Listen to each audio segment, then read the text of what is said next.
Hai, ya, assalamualaikum warahmatullahi wabarakatuh. Pertama-tama saya ingin memperkenalkan diri dulu. Ya, nama saya Muhammad Rifki Zakir Rizqullah, NPM 520411072. Materi yang saya bawakan kali ini yaitu SDLC, yaitu Software Development Life Cycle. Ya, ada beberapa referensi yang saya ambil dari Wikipedia gitu. Saya diajar oleh dosen pengampu yaitu Bapak Yoga Sahria, Eskom Mkom. Ya. Oh ya, sebelumnya maaf kalau ada salah dalam penyampaian materi karena ini cuman tugas dan ya hanya tugas. Kalau ada salah ya mohon dimaafkan. Sekarang masuk ke inti pembahasannya yaitu SDLC, System Development Life Cycle. Ya, itu di proses pembuatan yang pengubahan sistemnya itu disertai dengan model atau metodologi yang digunakan secara untuk mengembangkan sistem tersebut. Ya, SDLC ini untuk mengembangkan sistem perangkat lunak yang terdiri dari banyak banget tahap. Ya, salah satu, ya mungkin bukan salah satu ya, tahap-tahapannya itu pertama ada communication, yang kedua ada requirement gathering, ketiga ada feasibility study atau studi kelayakan dari suatu program lunak. Itu ada sistem analisis, software design, coding, testing. Di situ ada integration, implementation, operation and maintenance, sama disposition. Oke, sini saya akan bahas beberapa. Oke, yang pertama communication. Sesuai dengan namanya pasti ya kita tahu namanya komunikasi gitu. Data ini tahapan awal dari SDLC, yang dimana communication ini terjadi antara pengembang dan user atau pengguna gitu. Ya, pengguna atau user ini mengungkapkan semua apa sih yang diperlukan, apa sih yang dia mau gitu kepada pengembang ini, diutarakan kepada pengembang. Itu juga dilihat dari beberapa masalah apa sih yang terjadi di masyarakat yang sedang booming bisa dibilang gitu, dengan melakukan banyak hal seperti kuesioner atau enggak di masa pandemi sekarang ini dilakukan dengan cara Google Form yang bisa dikirimkan melalui sosial media, link sosial media seperti itu. Ya, ini salah satu dobrakan ya, salah satu cara bisa bilang dengan cara kuesioner, wawancara kayak gitulah. Oke, yang kedua ada requirement gathering. Ya, ini tahapan selanjutnya setelah communication ya. Jadi communication itu harus dengan cara yang baik, karena jika tidak terjadi komunikasi yang baik itu bakal berdampak ke tahap-tahap selanjutnya. Yang kedua tadi adalah requirement gathering. Ya, tahapan ini tuh dilakukan dengan pertemuan besar gitu ya kan. Ya, sejenis rapat bisa dibilang. Bahwa ini membicarakan langkah apa sih yang akan diambil untuk kedepannya. Ya, tentunya dia dilihat dari hasil dari kuesioner atau enggak dari tahapan dari sebelumnya itu communication itu. Ya, ini dilihat dari sebelumnya langkah ini tuh apa sih yang diambil gitu loh ke depannya.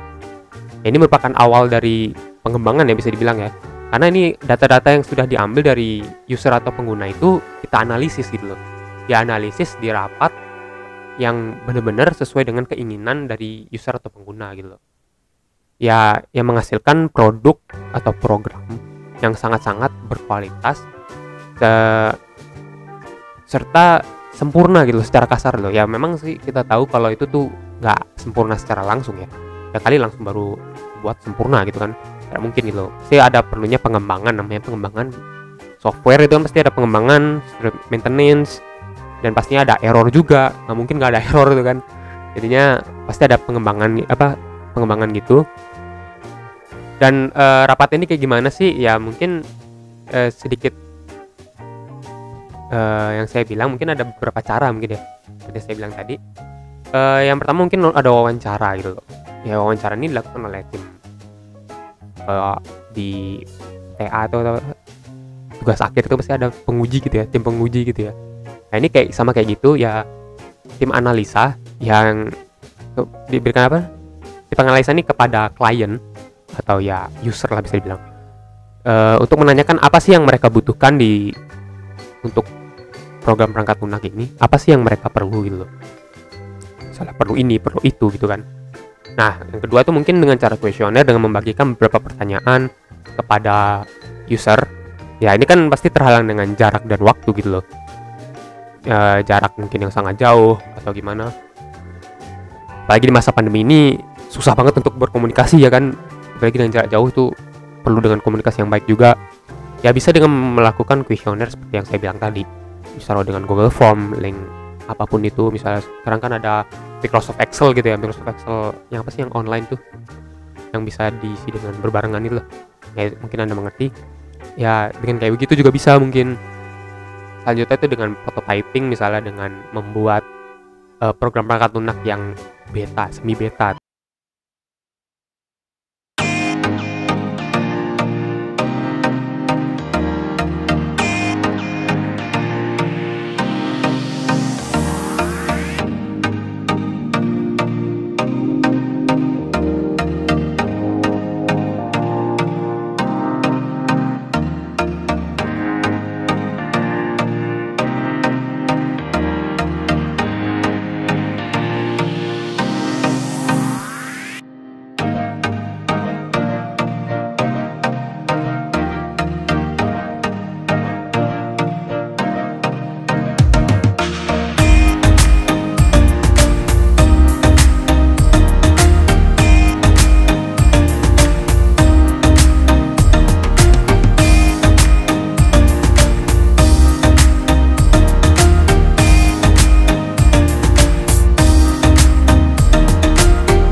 Jadi kesimpulannya itu ya pada proses ini tuh diuji gitu loh.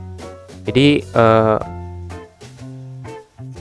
beberapa alur dan algoritma ini membantu dalam proses pengembangan dan mengambil keputusan dari kelayakan suatu software gitu.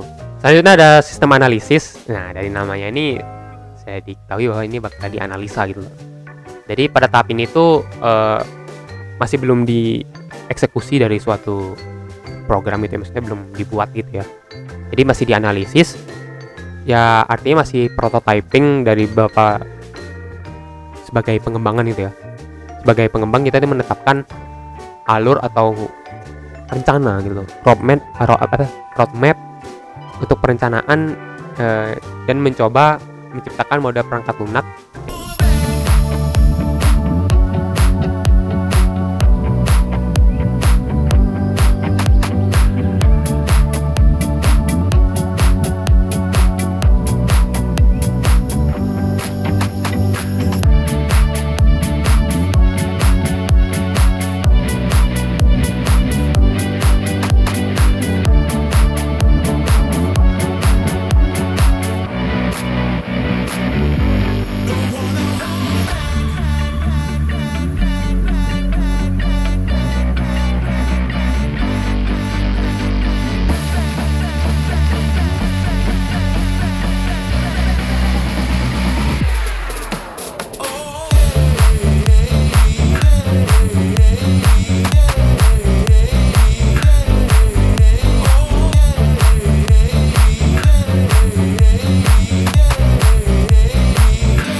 Jadi kalau bagian coding tidak ada error itu kan rada aneh gitu ya, pasti ada error gitu loh. Wajar lah kalau di bagian testing nih ada errornya gitu. Selanjutnya ada integrasi atau integration lah bisa dibilang kan. Ya, softwarenya harus terintegrasi dari berbagai macam library fungsi gitu loh. Ada terus pastinya pengembangan program perangkat lunak ini perlunya ada data penyimpanan pasti kan, yaitu di database gitu, entah itu database apapun ya. Habis itu bahkan bisa terhubung dengan program lainnya. Ini namanya integrasi gitu. Jadi misalnya program pelacakan pengiriman barang gitu kan, pasti pengiriman barang ini perlunya ketika dilacak ada menunjukkan tempat atau posisi barang ini lagi di mana gitu kan. Misalnya lagi di Pulau Jawa gitu, pasti kan ya dilacak gitu loh, posisinya lagi di mana. Nah, ini pasti terintegrasi dengan Google Maps gitu bisa dibilang. Ketika diklik program pengembangan pelacak barang ini, pelacakan barang ini diklik gitu kan. Jadi oh ini posisinya di sini. Nah, itu terintegrasi dengan Google Maps. Jadi program pelacak barang ini lagi posisi ada di mana gini, tidak perlu membuat codingan awal sebuah maps gitu loh. Jadi tinggal bisa terintegrasi dengan Google, yaitu Google Maps gitu kan. Jadi tinggal membeli codingan gitu lah bisa dibilang, membeli membeli program Google Maps ini. Jadi dia tidak perlu membuat dari awal gitu loh. Jadi tinggal terintegrasi gitu loh, tinggal menghubungkan saja gitu loh. Oke, selanjutnya ada implementation. Ini dari namanya sudah bisa bilang penerapan lah bisa dibilang. Ya, ini bagian ini nih instalasi software dari yang sudah dibuat kepada perangkat dari user atau pengguna gitu. Nah, di sini nih perlunya ada konfigurasi antara spek dari perangkat user ya dengan konfigurasi software kita gitu loh. Ya, tahap ini tuh memang cocok-cocokan lah bisa bilang. Dari misalnya software ini cocoknya di mana sih? Ya bisa kita angkat ya, misalnya sekarang yang lagi booming nih dari segi game tuh PUBG Mobile tuh kan speknya udah tinggi banget gitu untuk HP tertentu gitu kan. Dan sekarang malah ada PUBG Mobile dengan nama baru yaitu PUBG New State gitu kan. Dikembangkan oleh developernya PUBG PC gitu kan. Nah, ini dari Krafton kalau nggak salah. Ini pengembangan ini justru makan lebih berat gitu kan untuk memakan spek dari HP ini loh, handphone ini gitu loh. Dari sinilah maksudnya implementasinya, konfigurasinya itu dengan spek yang tepat gitu loh. Bahkan kalau misalnya tidak memenuhi dari spek tersebut ya tidak bisa menggunakan software tersebut gitu. Jadi memang di sini ada perlunya konfigurasi spek. Jika tidak memenuhi ya tidak bisa digunakan software ini di dalam spek di perangkat tersebut ya, entah itu handphone atau nggak PC mungkin. Jadi bisa dibilang kentang lah ya kalau tidak memenuhi itu kan. Selanjutnya ada tahap terakhir bisa dibilang itu operation dan maintenance gitu. Nah, di bagian ini nih tahap final dari sebuah pengembangan software, pengembangan perangkat lunak. Ya, jadi mungkin di sini user diberikan uji coba dan didukung oleh buku panduan. Buku panduan gimana sih cara menggunakan software ini. Jadi biasanya dengan cara, kalau di zaman sekarang ya mungkin dengan cara pembuatan video iklan atau video apapun itu ya, misalnya kayak tutorial untuk menggunakan software ini loh. Jadi biasanya yang saya temukan gitu biasanya dengan cara membuat iklan gitu. Bagaimana sih cara menggunakannya gitu loh. Nah, dari tadi ini ngebahas tentang SDLC atau System Development Life Cycle. Apa saja yang dia lalui atau tahap-tahapnya gimana sih prosesnya gitu kan. Dari tadi ngebahas itu kan. Nah, mungkin ada yang bertanya-tanya apa sih kelebihan dan kekurangannya. Pasti kan ada lah ya, kelebihan dan kekurangan tidak mungkin tidak ada gitu kan. Dan mungkin ada yang berpendapat, oh ini ribet banget, banyak banget tahapannya gitu kan. Ya memang kayak begitu gitu, harus terstruktur gitu kalau SDLC gitu, System Development Life Cycle gitu. Nah, sekarang ngebahas kelebihannya. Kelebihannya ya dari SDLC ini ya memang memberikan gitu alur atau tahapan yang memang terstruktur gitu dari pengembangan sistemnya ini gitu. Dan tentunya memberikan perangkat lunaknya jauh-jauh lebih matang karena memang sudah dianalisis, itu di prototyping, akhirnya sampai dibuat, di testing, dikelayakan juga gitu kan. Ya memang dirancang dengan alur yang sedemikian rupa sampai akhirnya sebelum diaplikasikan kepada perangkat user gitu. Ya memang ini kelebihannya memang itu gitu. Jadi menghasilkan software atau program perangkat lunak ini dengan maksimal ya sesuai dengan harapan gitu dari waktu yang sudah lama dibuat gitu kan, dan akhirnya menghasilkan hasil yang maksimal gitu, bisa dibayar dengan hasil yang maksimal gitu. Dari kelebihan itu pasti adanya kekurangan gitu kan, ya jelas itu tidak pasti saling melengkapi gitu kan. Dan kekurangan ini penganalisaan yang sangat serius jika terjadi kesalahan pada saat awal-awal ya, tahap awal-awal dari entah itu komunikasi, penganalisa. Jika salah di awal-awal pasti akan berdampak kepada tahapan-tahapan selanjutnya, entah itu bagian coding atau nggak bagian, apalagi bagian implementasi gitu, pasti itu udah bakal berpengaruh atau berdampak kepada tahapan selanjutnya. Nah, ini diperlukan komunikasi dan penganalisis dengan serius gitu, artinya ya memang tidak harus jadi kesalahan gitu ya, merembet lah bisa bilang ke tahapan selanjutnya. Selain itu memang membutuhkan biaya, pastinya biaya yang sangat-sangat amat besar, sangat-sangat wah banget gitu loh, karena ini memang proper banget gitu kan. Jadi membutuhkan biaya yang sangat besar dan membutuhkan waktu yang sangat amat lama pastinya gitu. Oke, jadi begitulah materi dari SDLC yang bisa saya sampaikan menurut saya ya. Ada beberapa referensi dari Wikipedia. Jadi itu dia apa yang bisa saya sampaikan. Jika salah mohon dimaafkan karena ini saya menurut pemahaman saya. Jadi mohon dimaafkan jika ada kesalahan. Atau kalau mau ada yang ditambahkan tentang materi SDLC ini, System Development Life Cycle, bisa ditambahkan di kolom komentar di bawah. Mungkin ada yang perlu dikoreksi atau ditambahkan, bisa ditambahin di kolom komentar di bawah. Oke, jadi segitu aja video kali ini, video pembelajaran tentang SDLC, System Development Life Cycle. Sampai jumpa di video berikutnya. Assalamualaikum warahmatullahi wabarakatuh. Bye bye.